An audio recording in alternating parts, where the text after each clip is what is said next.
So, hindi ko na po papatagalin.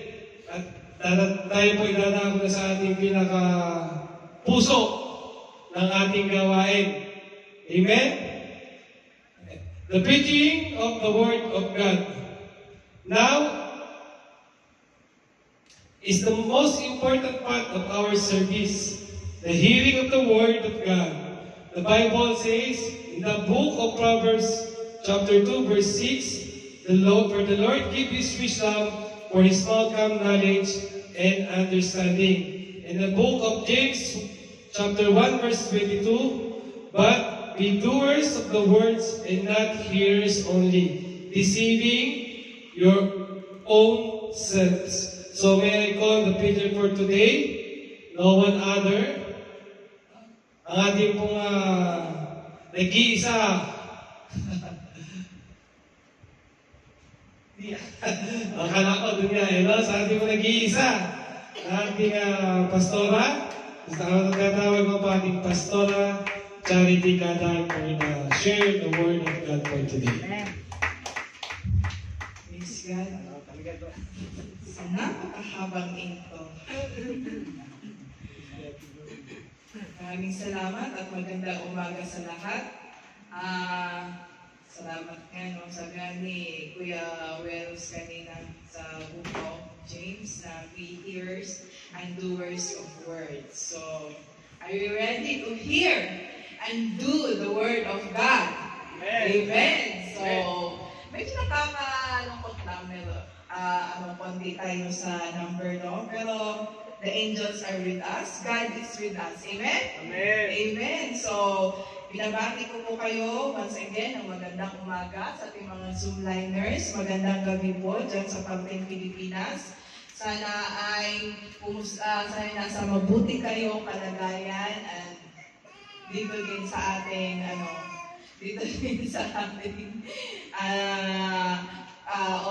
face-to-face worship, no?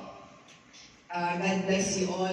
God bless us all. So, the Word of God today, ang title na binigay sa akin ng salita ng Diyos ay Made to Last. Made to last, ginawa para tumagal. Amen. Or gawang pangmatagalan. Amen? So, ganun. Sabi nga, paano nga ba gumawa ng isang bagay na tatagal? Gusto po ba natin yun? Yung tatagal? Yung hindi pa nandalian ba? Diba? May electric fan kami ni Bibi that nung pa lang siya, binili namin last month. Tapos, ang ganda-ganda na ang gamit namin nung mga unang linggo pa lang. Tapos, after a few days, bigla na lang siyang mahina, umina, hindi na bumubuga ng hangin. Yung dati-dating, ang ganda-ganda ng buga ng hangin.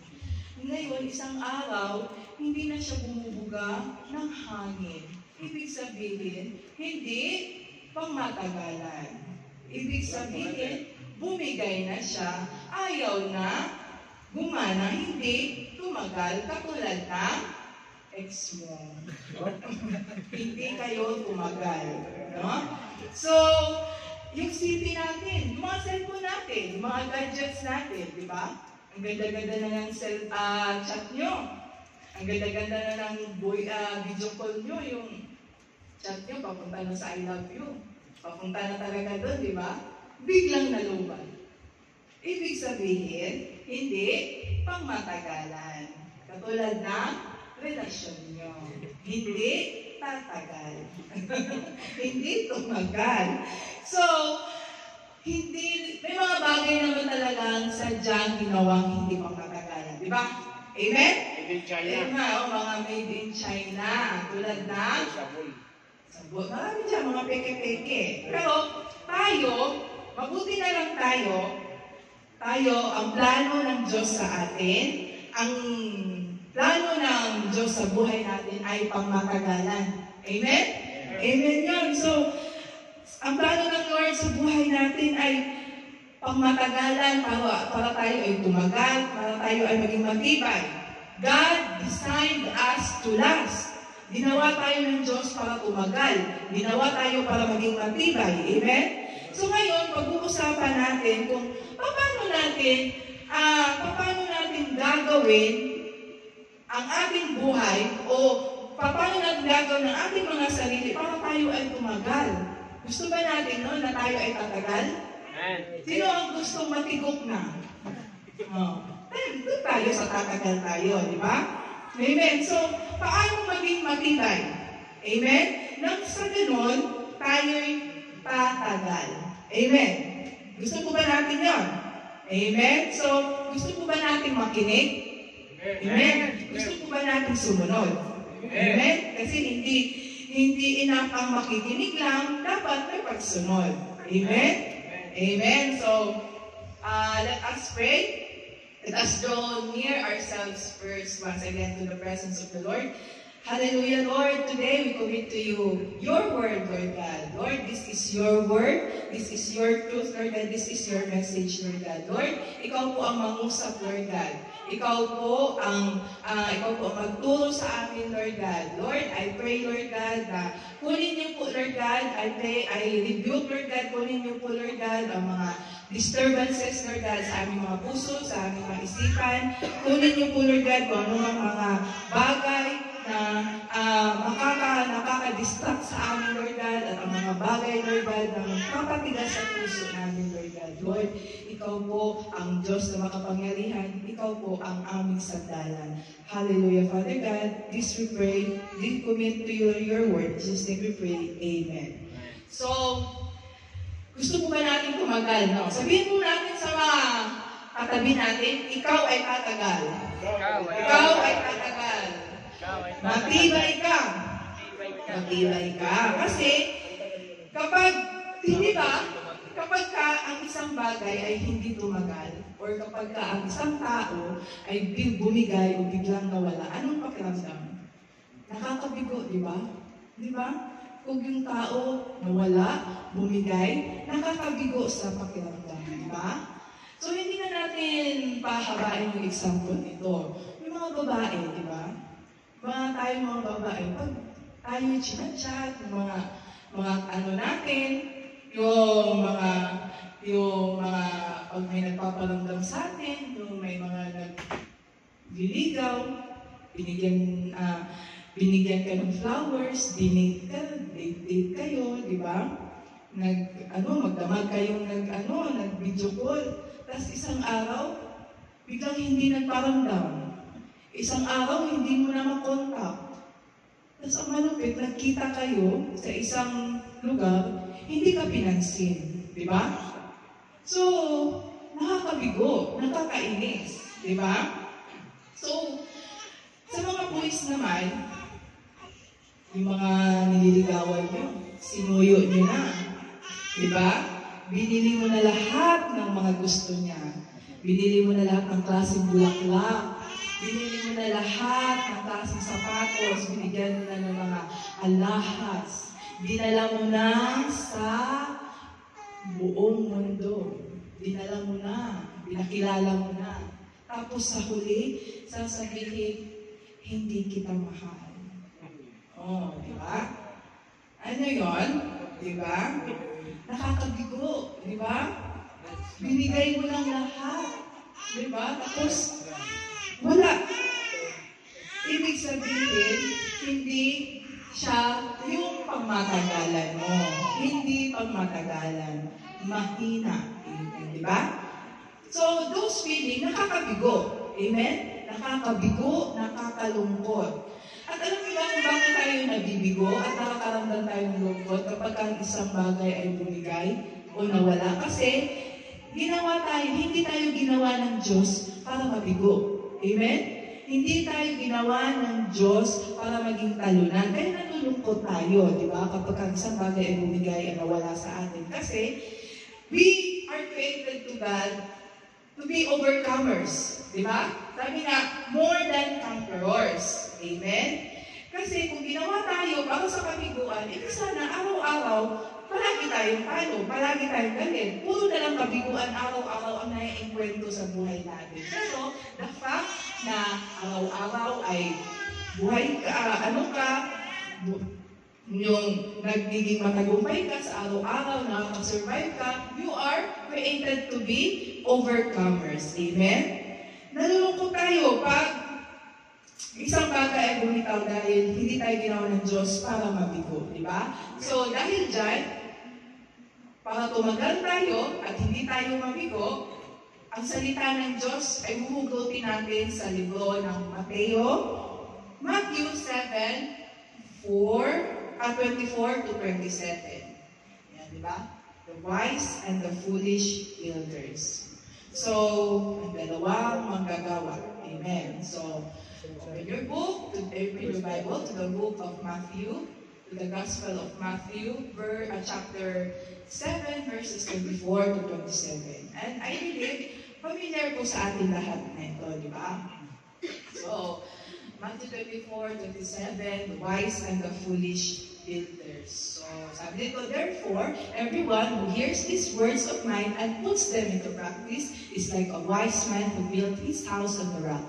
The rain came down, the streams rose, and the winds blew and beat against that house, yet it did not fall, because it had its foundation on the rock. But everyone who hears these words of mine and does not put them into practice is like a foolish man who built his house on the sand.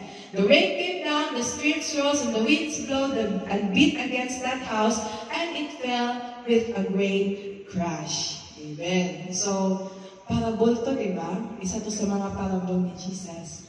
Pag si Jesus nagsabi ng parable, may kasamang parinig. Parinig ito, di ba, sa atin, di ba?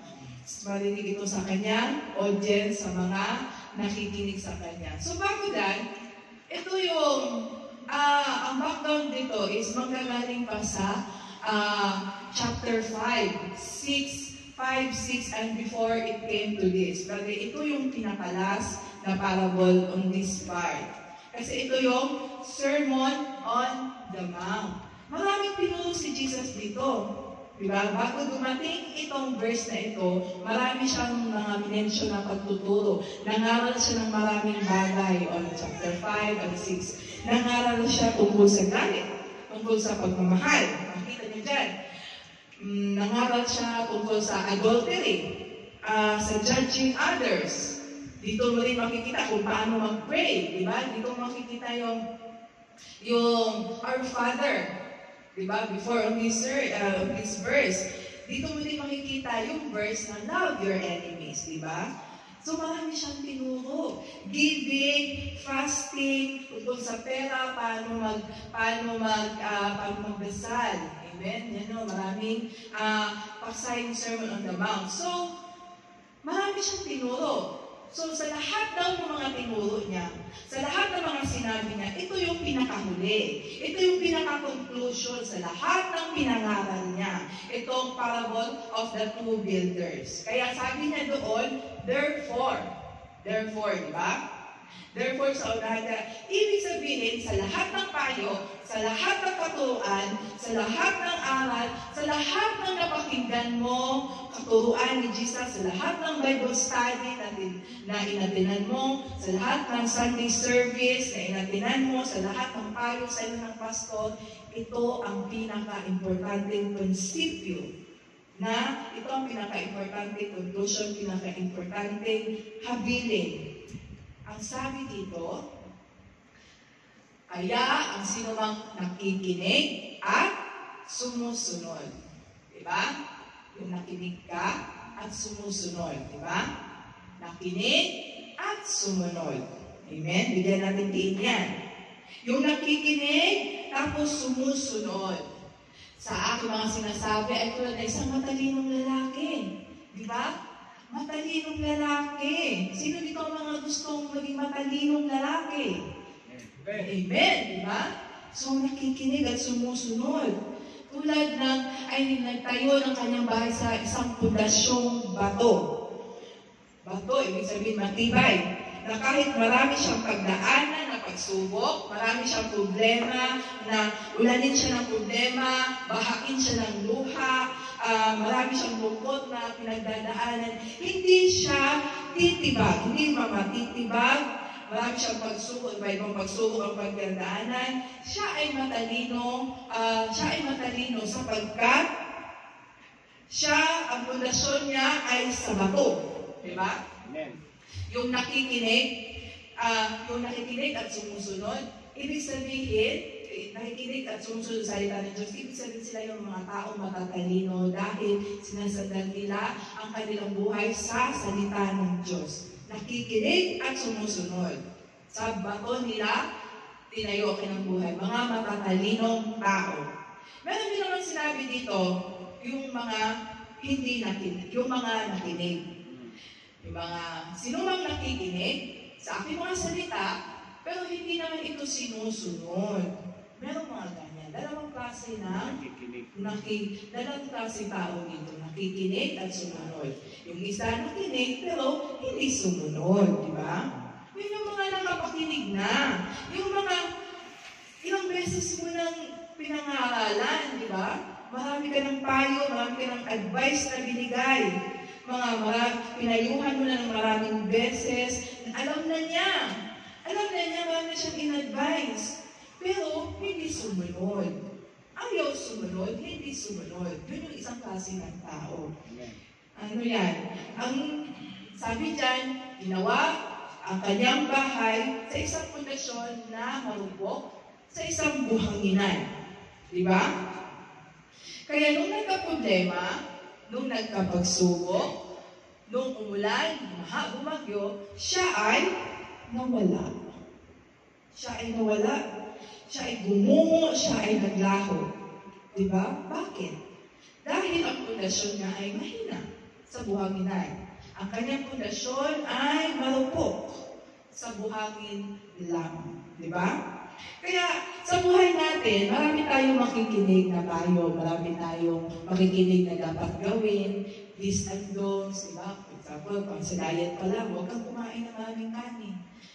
Not too much rice, diba? More on eggs, mga do's and don'ts. At marami din nag-a-advise sa atin, marami yan. Pero sa lahat ng narinig natin at sa lahat ng mga katuruan na tinuro sa atin at payo na pinayo sa atin, ang pinaka-importanteng prinsipyo ay dapat maintindihan natin kung saan natin sinasandal ang buhay natin, kung ano ang pundasyon natin. Di ba? Amen. Dapat alam mo kung ano ang pundasyon mo. Di ba? Pundasyon ng buhay mo. Para kung sakasakaling magka-problema ka, sakasakaling umulan ng problema, bagyuhin ka ng luha, marami kang pagsubok ng pagdaanan, alam mo kung ano ang kahihinatnan mo. Di ba? Doon ka ba sa nakatayo? O doon ka ba sa gumuho? Di ba? Yung mga kahihinatnan natin. Anong gusto kahihinatnan natin sa buhay natin? Yung gusto natin tumibay o gusto natin gumuho at mabigo? Di ba?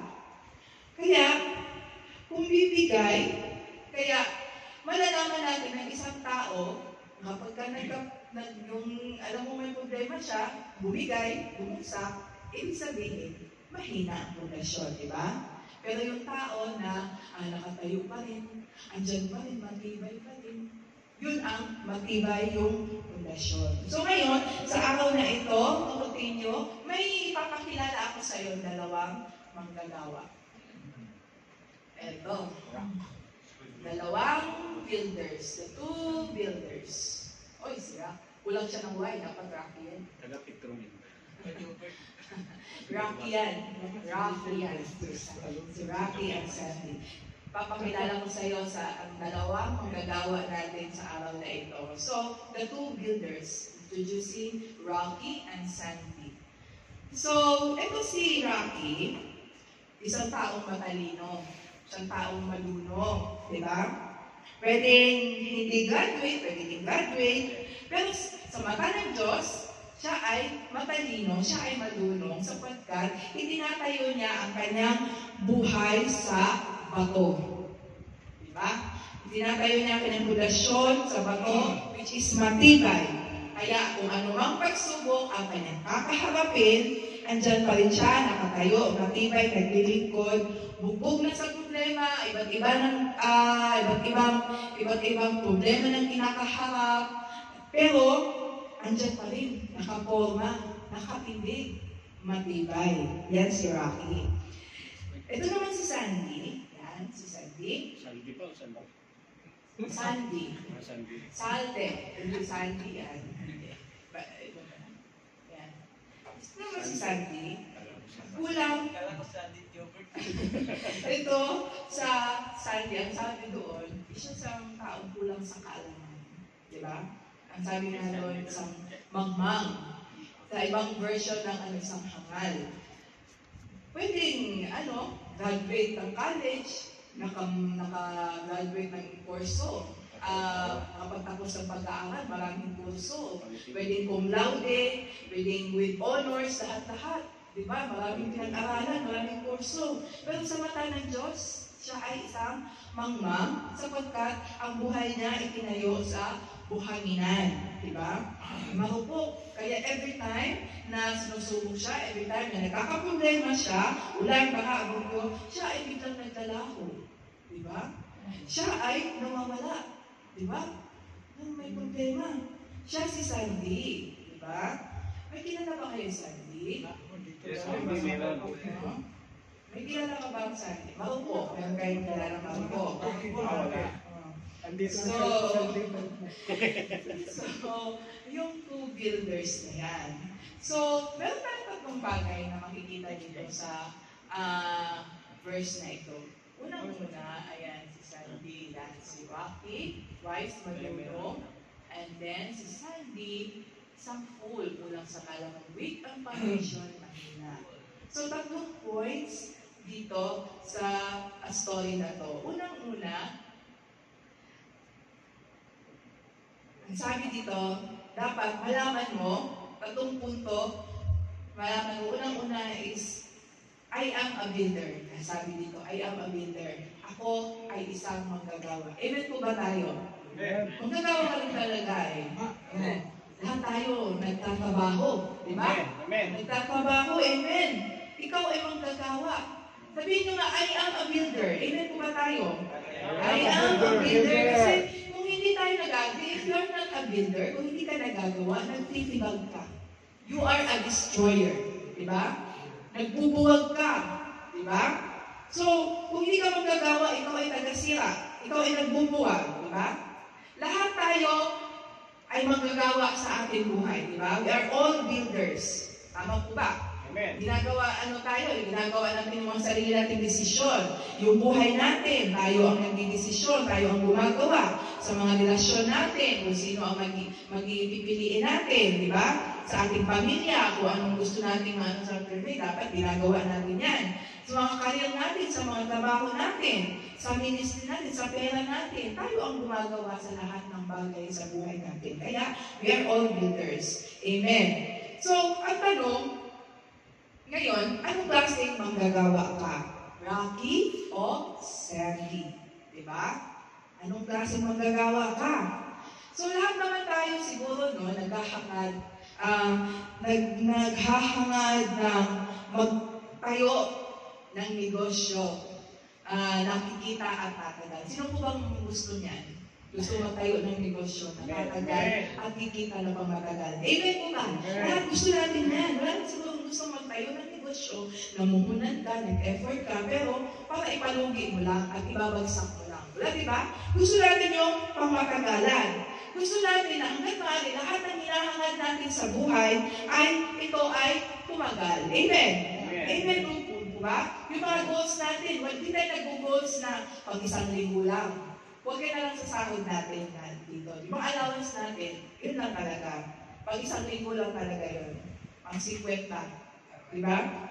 Yung ang mga goals natin, pangmatagalan. Diba? At dapat yun ang mindset natin sa lahat ng bagay. Mindset ba? Dapat yung mindset natin as Christians o sa lahat ng bagay is dapat pangmatagalan. Diba? Matibay at pangmatagalan, di ba? Lalo-lalo na sa pagdating sa relasyon, mga relationships natin. Amen, di ba? Amen, di ba? Kasi, Christians o hindi, I believe, darating sa punto ng buhay mo na ang hahanap ka talaga ng partner na talagang pangmatagalan. Amen? Di ba? Amen.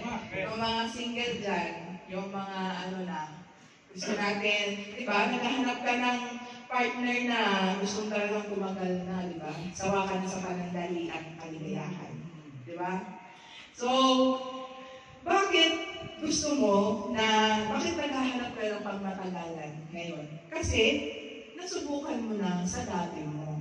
Hindi tumagal. Di ba? Gusto mo na bang matagalan ngayon? Kasi, nung dati mo, hindi tumagal. Oo. Kasi, hindi tumagal. Bakit? Yung nasubukan mo yun sa dati mo na hindi tumagal. At nung hindi tumagal, at anong naramdaman mo? Ang sakit. Di ba? Nung hindi tumagal, nung bumigay, ang sakit. Di ba? Bakit masakit? Kasi namumunan ka Di ba? Siyempre, namumunan ka nag-invest ka ng feelings mo, yung emotions mo, yung pagod mo, puyat, pera, sama na dyan, tapos bigla na lang siyang bumitaw sa hindi mo malamang dahilan. O, di ba? Masakit. Di ba? O, di ba? So, yung naalala ko dati, nung nagliligawan pa lang kami ni brother nagliligawan pa lang kami na hindi nyo alam. Hindi ko alam yun. Binuking. So, nagliligawan pa lang kami, nung unang-una pa lang. Kumbaga, sa stage pa lang ng gano'n, naniguro na ako, di ba? Honest to goodness. Naniguro na ako. Umamin. Naniguro na ako. Then, yung pa lang, baka hindi naman talaga Mark yung pangalan niya, ng alias lang. Baka yun naman talaga yung pangalan niya. So, hiningi ko yung passport niya. Hiningi ko yung passport niya. O, binigay naman yung passport niya.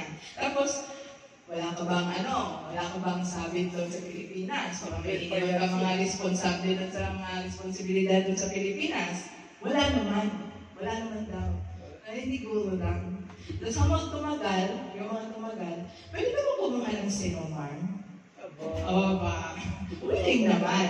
So, ibig sabihin, clear. Pasado, di ba? No, clear. Walang sabit. Bakit naniniguro ako? Kasi hindi basta-basta yung ipupuhunan ko na naman. Di ba? Mamumuhunan ka. Mapupuyat ka na naman. Maglulod ka ng unlimited, 150 kada buwan. Di ba? Tapos, mapupuyat ka pa hanggang alas 4, magtakbuhan kayo. Tapos kahit nag-duty ka, sasagutin mo. Tapos, pag nagkikita kayo, pagkain pa kayo sa Shaolin, di ba? Umami. Magkikita pa kayo sa Shaolin, kasi sa lapas, di ba? Tapos, ang dami mo yung pinumuna, tapos, pamadalian lang pala. Hanggang ganun lang, hindi pwede, di ba? Sabi na yung Junie, ay hindi. Di ba? Dapat, naghahanap ka, dapat yung pangmatagalan na, yung tatagal ka. Di ba? Kaya, kung may gagawin kang isang bagay, kung may pagdidesisyonan kang isang bagay, sa buhay mo, dapat matibay na desisyon. Dapat pangmatagalan na. Amen, di ba? Siguraduhin mong ito ay pangmatagalan at matibay kasi sayang. Sayang yung i-invest mo. Sayang yung puhunan mo. Sayang yung oras mo. Sayang yung pagod mo. Inumaga na kayo, nakaka-video call, tapos wala. Wala pala. Hindi pala. Tapos meron pala. Pero meron tayo. Meron naman tayo. Nung kami, meron namang pinatunguhan kami. Tapos, at para makasiguro na tatagal yung isang bagay na yan, di ba? May desisyon ka na. Gusto ko lang bang matagalan to. Gusto na ito na talaga. Dapat matibay na itong gagawin ko. So, paano ka makakasiguro na yung desisyon mo is pang matagalan at pang na talaga, matibay yung pundasyon na pinagbabasihan ng desisyon mo. So, dalawang pundasyon ang makikita natin dito. It's says one is on a rock, the second is on a sand. Rock, ibig sabihin, Petra, di ba? Ano natin yan, Petra, hindi si Petra Palayo, Si Petra, from the Greek word, Petra, which means rock. It means firm, strong, immovable. Di ba? Ibig sabihin, rock is a picture of stability. Yung matibay, hindi natitibag. Di ba? Matigas, di ba? Second is buhangin, from the Greek word amos. Amos, which means shifting, changing. Mahina, pabago-bago, madaling bumibiyay, ganun ba yun? Easily shaken, easily moved. And sand is a picture of instability pala yan, instability. Picture of instability and weakness. So, dalawang opposite picture of kinds of foundation. Bato at hangin. Diba? Hangin. Sand. Diba? Bato at buhangin. Si Rocky at saka si Sandy. Diba? Yan, si Sandy at si Rocky. Kaya, kung siguraduhin natin, kung nagbibuild ka ng buhay mo, huwag sa buhangin, diba? Huwag sa pabago-bago, diba? Mag-build ka doon sa matibay na pundasyon, which is the rock.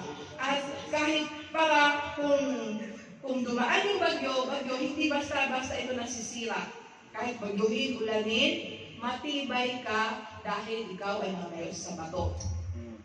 Bato, di ba? Ikaw ay nakayo sa bato. So, anong bato ito?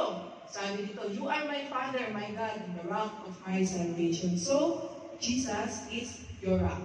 Amen. If you are going to build your life on the rock, the Bible says, we should build our life on Jesus. Kay Jesus lamang daw. Sa Diyos lamang daw ang pundasyon natin. Amen. Because He's the rock of our salvation. Sa buhay natin, kay Jesus natin dapat isandal at itayo ang buhay natin. Lahat ng gagawin natin, lahat ng desisyon natin, si Jesus ang dapat na pundasyon natin. Amen? Diba? Bakit si Jesus? Dahil siya ay bato. Diba? At ang bato, kailanman, matibay. Diba? Bakit si Jesus? Bakit si Jesus? Sabi dito, because Jesus Christ is the same yesterday, today, and forever. Ibig sabihin, hindi siya nagbabago. Tapat siya dati, tapat siya ngayon, magiging tapat siya bukas. Amen? Nag-provide siya sa'yo dati, mag-provide siya sa ngayon, at mag-provide din siya sa iyo bukas. Hindi siya nagbabago. Amen. Subok ng matibay, subok ng matatag. Amen. Amen? Sino yan? Si Jesus. Di ba? Anong sabi dito? Ang sand, whereas na sand, ang buhangin, is something na unstable. Di ba? Yung laging nagbabago, always shifting, always pabago-bago. Di ba? Always pabago-bago yung buhangin na yan, yung si Sandy na yan. Ano yung example ng nagbabago at pabago-bago? Yung emotions natin, di ba? Yung feelings natin, yung mood. So, sino dito ang isa lang ang pakiramdam? Di ba? Yung isang araw, tawa ka ng tawa, isang linggo, masaya ka, isang buwan, iyak, o buong maghapon, ano ka, ang lungkot-lungkot mo. Sino dito ganyan? Parang hindi mo. Buti na lang kamo. Wala. Iniisipan ni Kuya Will. Sino pa yan? Buti na lang wala dito. Kasi hindi normal na tao. Magtaka ka kung bakit siya ganyan. Pero, delikado kasi yan. Pero, kung ikaw, pag pabago-bago, syempre, maya-maya, masaya ka, minsan, maya-maya, may kinakausap ka, iba-iba yung pakiramdam natin. Yan, normal yan. Ibig sabihin, normal mga tao, iba-iba yung pakiramdam mo. Diba? Congratulations sa inyo lahat. So, ibig sabihin, ibig sabihin dito, tayo yun. Tayo yun, yung mga sarili natin. Tayo ang babago-bago, tayo yung emotions natin, tayo ang mahina, tayo, minsan tayo unstable tayo. Amen. Amen tayo, di ba? Stable. Kaya kung lahat ng desisyon natin, lahat ng mga ginagawa natin o gagawin natin ay ibabase natin sa nararamdaman natin, sa mood natin, yung sa feelings natin, sigurado ang kahahantungan natin isang araw ay kabiguan. Amen? Amen. Kasi dinipende mo yung mga bagay sa isang temporary na sitwasyon. Yung dinipende mong desisyon mo sa isang temporary na bagay, katulad ng emosyon mo. Diba? Tulad ng galit mo, galit ka ngayon. Ay, hindi na. Nakapagsalita ka na ng nakapagbitiw ka ng salitang masakit. Wala na. Diba? Pabago-bago. Kaya, ang kahantungan mo ay kabiguan. Kaya ang pundasyon ng desisyon mo, kaya kung ang pundasyon, yung desisyon mo ay binabase mo sa buhanginan, ibig sabihin, ikaw ay marupok. Amen?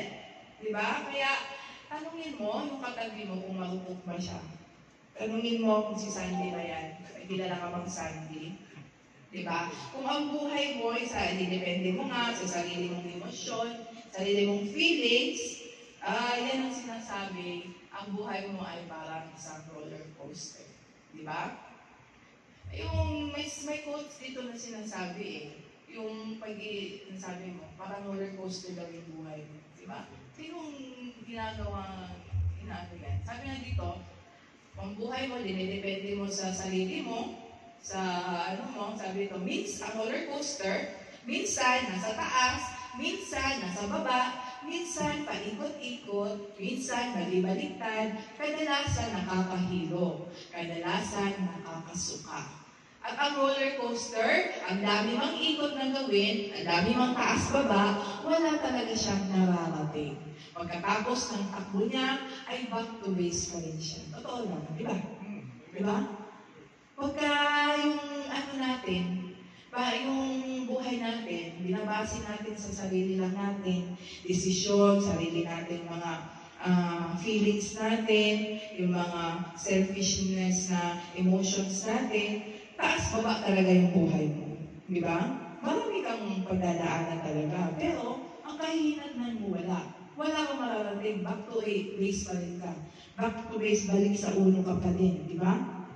Kaya, pag ikaw ay ganito, mahina yung pundasyon mo, kapag santi ka, huwag kang magtataka kung yung buhay mo, walang mararating. Di ba? Di ba? Tama. Yan yung si Sandy, di ba? Yan yung si Sandy. Itong si Sandy, pag natin to si Sandy, kung may kilala kayong Sandy, ganito siya, yung buhay niya. Si Sandy, din siya, normal na tao nga siya. Ang pagsunod niya sa Diyos ay nakabase lang sa emosyon niya. Kasi buhangin, di ba? Kaya, minsan, nandito siya, minsan, wala siya. Kasi, mahina yung pundasyon niya, di ba? Minsan nandito, minsan wala. Kasi, binabase na sa emosyon niya. Ay, napagod ako. Hindi mo na ako punta. Di ba? Parang ako, puyat ako kayo. Si Sandy may love life din, di ba? Yung love life niya hindi rin stable, di ba? Pag masaya, doon siya sa isa. Pag hindi siya masaya, doon naman siya sa iba. Di ba? Kaya pabago-bago, di ba? Yan si Sandy. May trabaho dito si Sandy, yung career niya. Pag ganado siya, papasok siya ng maaga. Papasok siya ng maaga. Pag hindi siya ganado, late siyang papasok. Late siyang papasok. Pag hindi na siya ginanahan pumasok, ayaw na talaga niyang pumasok.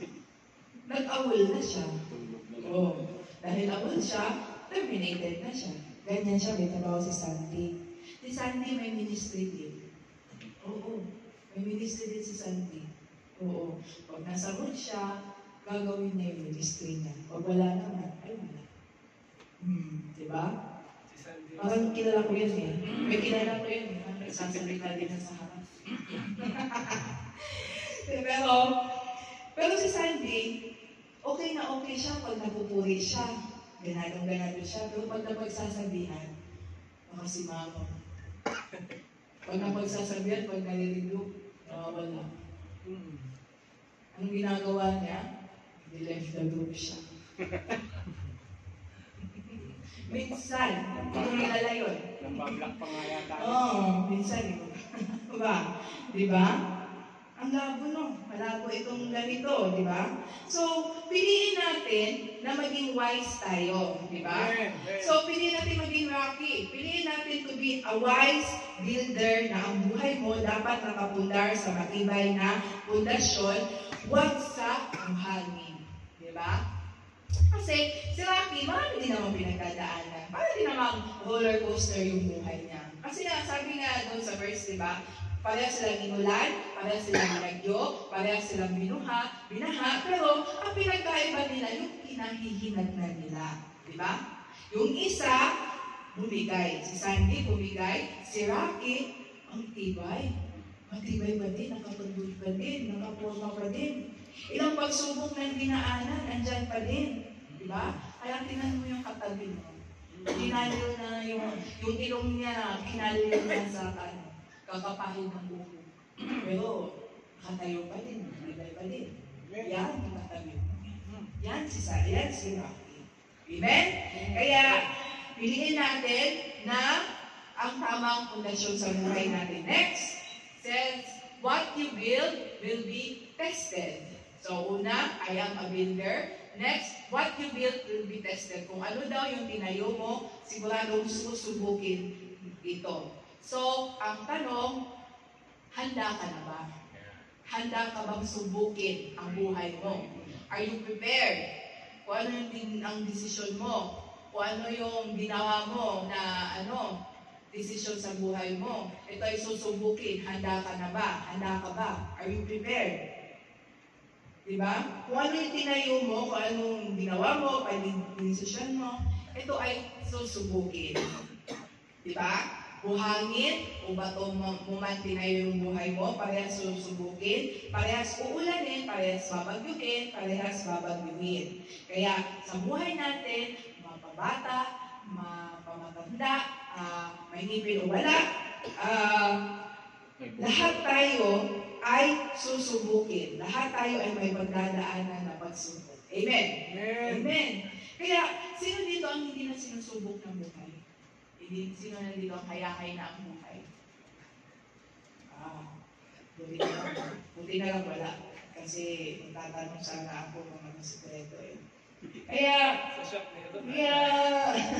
meron at meron talaga. Siyang tunay, di ba? Kaya, lahat naman tayo sinusubok ng buhay. Pero, tayo nakatayo pa rin. Lahat tayo ay nakatindig pa rin sapagkat ang Diyos natin ang ginagawa natin pundasyon natin. Amen? Amen? Ang Diyos natin ay matibay. Amen? Ang Diyos natin ay matatag. Diba? Ang Diyos natin, hindi tayo malakas sa sarili natin. In fact, tayo ay mga mahihina. Pero ang Diyos natin, kung saan natin sinasandal ang buhay natin, siya ay matatag. Siya ay matibay. Amen? Ang katatagan natin ay nanggagaling sa Panginoon. Amen? Amen. At nagsisimula yan sa isang desisyon mo. Di ba? Mindset na, di ba? Yan, nagsimula yan sa mindset mo na kahit anong mangyari, kay Lord ako sasagad. Kahit anong mangyari, si Lord talaga ang tatakbuhan ko. Di ba? Kahit na hindi ako bibigay dahil kay Lord magagaling ang aking kapangalan. Di ba? Pagdesisyonan mo na si Lord ang pagbabasehan sa lahat ng desisyon mo. Kasi siya ang pundasyon mo, di ba? Pagdesisyonan mo na si Lord ang magiging pundasyon sa buhay mo dahil siya ay subok ng matatag at subok ng matibay. Di ba? Kaya, mamili ka. Anong pipiliin natin? Sa Sandy o sa Rocky? Sandy o sa Rocky? Mamili ka kung anong gusto mong kahihinatnan sa buhay mo. Gusto mo ba na doon ka sa bibigay o doon ka sa katatagan? Amen? So, piliin natin ang Diyos na subok ng matibay at matatag. Amen? So, what you build will be tested. Una, I am a builder. Next, what you build will be tested. Third is, sabi na, build on the right foundation. Amen. Build on the right foundation. Yung tamang pundasyon daw, piliin mo daw yung tamang pundasyon. Kung gagawa ka na rin lang ng isang bagay, siguraduhin mong tama na. Kumbaga, for example, gagawa ka ng bahay, tapos mahina ang pundasyon, huwag na lang. Diba? Siguraduhin mo na yung pundasyon mo ay matibay.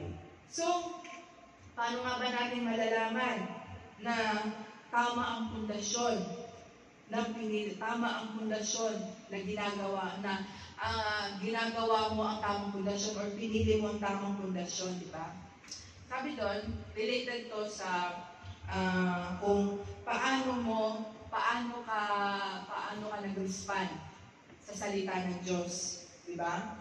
Kung paano mo sinunod or kung ano ang ginawa mo nung nalaman mo o narinig mo ang salita ng Diyos, di ba? Kaya nga sabi, di ba, si Rocky,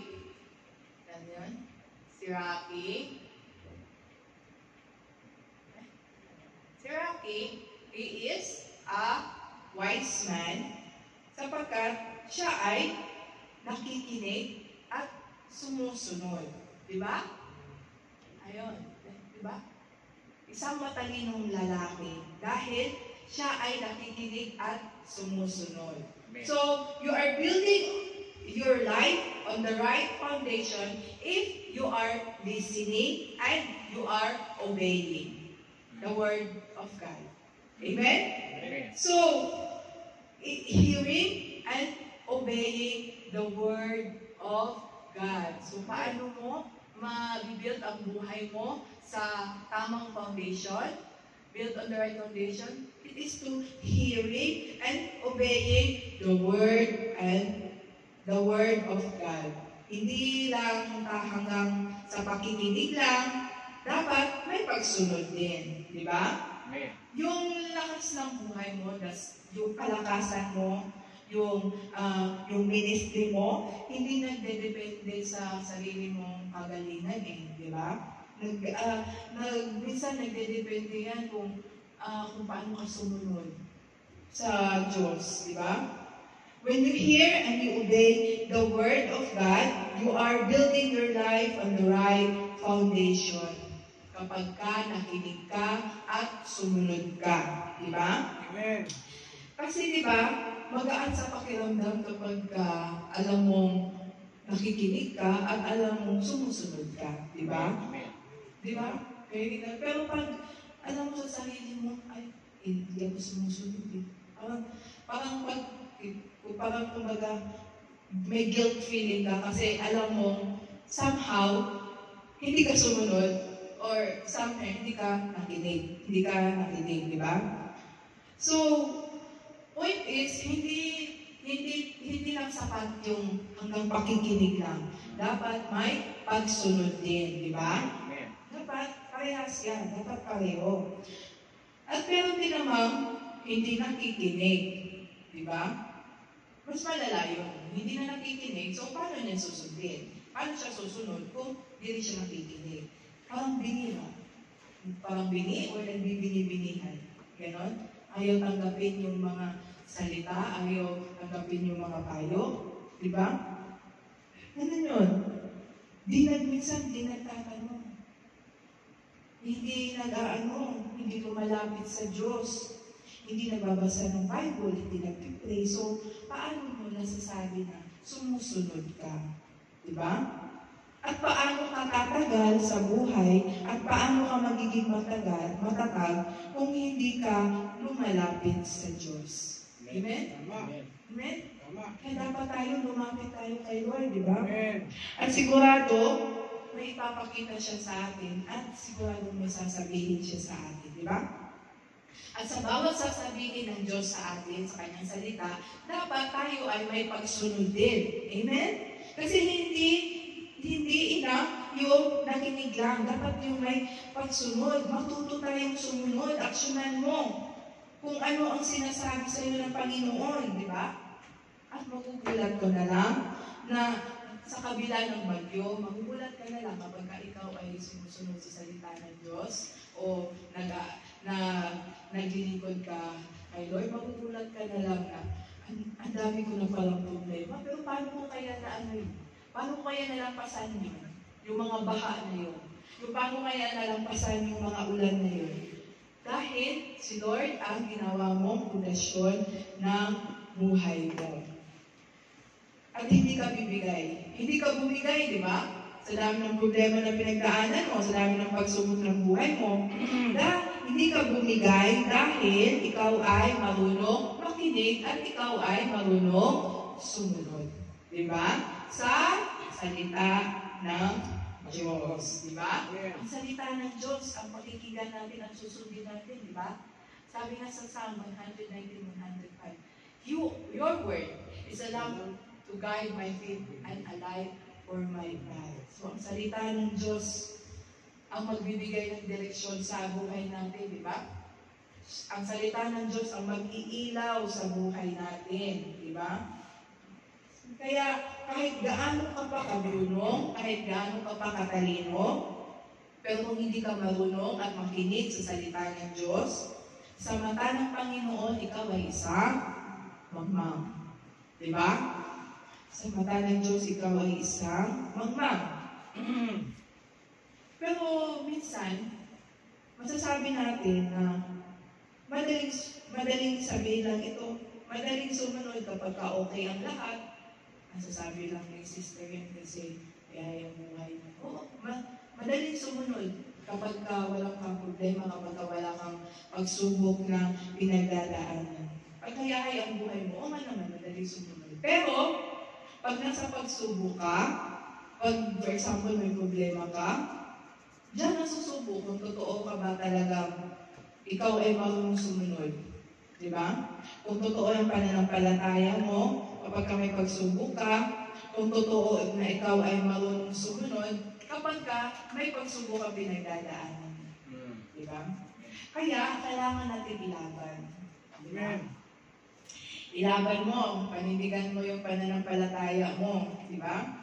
Ilaban mo kung ano ang napakinggan mong salita ng Diyos. At ilaban mo din ito ng sundin kahit mahirap. Diba? Oo, hindi madali at totoo, mahirap talaga. Pero ilaban mo pa din. Diba?